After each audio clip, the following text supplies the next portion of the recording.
इतना बड़ा मामला सामने आने के बाद भी प्रधानमंत्री नरेंद्र मोदी चुप क्यों हैं? इतना बड़ा मामला सामने आने के बाद भी संघ प्रमुख मोहन भागवत ने चुप्पी साध के क्यों रखी है? संघ के प्रचार प्रमुख सुनील अंबेडकर ने अभी तक कोई सार्वजनिक वक्तव्य क्यों नहीं दिया इस मंदिर को लेकर?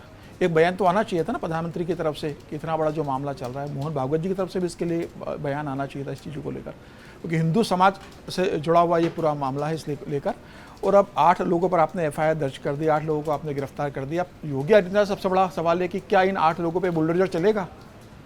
भाई जिन लोगों ने किया है क्या उनके ऊपर योगी आदित्यनाथ बुलडोजर चलाएंगे? मैं तो इंतजार कर रहा हूँ कि योगी जी का बुलडोजर कब टिन्नू यादव के घर पर चलेगा। और रही बात चंपत राय की, अनिल मिश्रा की या गोपाल राय की नैतिकता की, अगर इनमें होती तो बहुत पहले इस्तीफा हो चुका होता। इस्तीफा तभी हो जाता कि जब चंपत राय खुद इसके जांच करने के लिए अपने कुछ सहयोगी के घर पर गए, वहाँ से केस वसूल किया और मामले को रफा दफा करने की उन्होंने जिस तरीके से पूरी कोशिश की। रही बात प्रधानमंत्री मोदी के प्रश्नों का जवाब, पीएमओ के प्रश्नों का जवाब देने की, तो जब चंपत राय को ये लगने लगे कि भाई वो यहाँ के एक सेवक नहीं है, ये उनकी निजी जागीर बन चुका है, वो यहाँ के मालिक बन गए हैं, जिस तरीके से उनका व्यवहार पूरा ट्रस्ट को लेकर रहा था, तो मुझे लग रहा है कि अब इस तरीके से उनका व्यवहार लगातार देखने को मिल रहा है। कल से लगातार मीडिया में खबर चल रही थी कि दोनों ने इस्तीफा दे दिया है, लेकिन आधिकारिक रूप से अभी तक न विश्व हिंदू परिषद ने कहा, न राम जन्मभूमि ट्रस्ट मंदिर ने कहा है, न चंपत राय ने आगे कहा है कि मैं इसकी सार्वजनिक नैतिक जिम्मेदारी लेता हूँ और मैं देश के हिंदुओं से माफ़ी मांगते हुए इस्तीफा देता हूँ।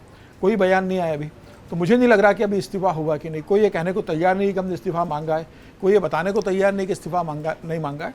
मुझे लग रहा है इस्तीफा उन्हें तत्काल दे देना चाहिए, तो नहीं दिया है तो पूरे ट्रस्ट को बर्खास्त कर देना चाहिए और तमाम लोगों की गिरफ्तारी के बाद जो बड़े लोग हैं उन पर होना चाहिए। अब ठीक है कि मैं हिंदू हूँ, लेकिन मेरा भी राम जन्मभूमि आंदोलन से कोई लेना देना नहीं है। मैं भी राम मंदिर दर्शन करने नहीं गया, मैंने भी 1 रुपये का चढ़ावा राम मंदिर में नहीं दिया, लेकिन इसका मतलब ये तो नहीं कि मैं प्रश्न पूछने का अधिकारी छोड़ देता हूँ। मैं तो हिंदू हूँ, मैं तो पूछूंगा, मेरी आस्था राम के साथ जुड़ी हुई है। तो जैसे मैं राम मंदिर में नहीं गया, जैसे मैंने राम मंदिर में चढ़ावा नहीं चढ़ाया, वैसे लाखों हिंदू है जिनकी आस्था तो राम भगवान में है, तो उनको सबका प्रश्न पूछने का अधिकार है। और जो आप राम मंदिर पे आपने राजनीति करके आपने वोट लिए, राम को आप अपना आराध्य मानते रहे, आपने उस राम मंदिर को भी नहीं छोड़ा आज की तारीख में। कम से कम राम मंदिर के मामले में तो मुझे लगता है कि बहुत गंभीरता से सरकार का काम दिखना चाहिए था इस मामले को लेकर। यह बात सही है कि योगी आदित्यनाथ ने इस मामले को गंभीरता से लिया, एसआईटी का गठन किया, लेकिन एसआईटी के गठन भी बिना एफआईआर की हो गया। एसआईटी ने किन लोगों को उसमें आरोपी बनाया है, क्या हुआ है? सिर्फ 8 लोगों को गिरफ्तार किया है। क्या 8 लोग जो बयान देंगे उनके आधार पर बाकी लोगों की गिरफ्तारी होगी? और यह कह देना कि भाई ये चंपत राय को बहुत ज़्यादा जानकारी नहीं होगी या चंपत राय इसमें इन्वॉल्व नहीं होंगे, आप इतने करीबी लोग, आप आपके महामंत्री हो, आप वहीं रहते हो, आपको दिख रहा होगा कि आपके सहयोगी जो है, अनुयायी जो लोग हैं, आपके जो अंडर काम करने वाले लोग हैं, वो किस तरीके से अपना आर्थिक साम्राज्य बढ़ाते जा रहे हैं, बड़े घर बना रहे हैं, बड़े गाड़ियाँ ले रहे हैं, वो लोगों को पैसा फाइनेंस कर रहे हैं। और जिस बात की चर्चा अयोध्या के गली गली में थी, क्या वो चंपत राय को नहीं मालूम थी? अगर चंपत राय को नहीं मालूम थी तो क्यों नहीं मालूम थी? और मालूम थी तो चंपत राय ने इस पर एक्शन क्यों नहीं लिया? जब चंपत राय उनके लोगों पे घर पर जाकर 10 लाख वसूल करके आए, उसी समय चंपत राय ने जाकर एफआईआर क्यों नहीं लिखवाई? उसी समय चंपत राय ने नैतिक आधार पर इस्तीफा क्यों नहीं दिया? उसी समय जिन लोगों से पैसा वसूल हुआ उनको तत्काल प्रभाव से बाहर क्यों नहीं किया? क्यों राम मंदिर में उसी तरीके से बेधड़क आते रहे और तमाम जगह उनका रहा? क्यों टिन्नू यादव के केस क्या हैसियत से उसके पास तिजोरी की चाबियाँ थी? इसका तो जवाब चंपत राय को देना पड़ेगा ना। भाई महामंत्री क्यों होता है, मैनेजर क्यों होता है, व्यवस्थापक क्यों होता है?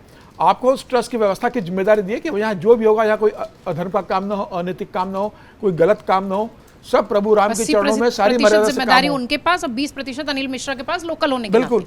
तो आप लोग मिलकर वहाँ जो कर रहे थे, मिल बांटकर जो आप खा रहे थे, खिलवा रहे थे या चुप हो रहे थे, तो जिम्मेदारी तो आपको लेना पड़ेगी। और इतना मामला आने के बाद भी आप चुप साथ कर बैठे हो, आप बोल नहीं रहे हो, मुझे लग रहा है बहुत दुर्भाग्यपूर्ण है।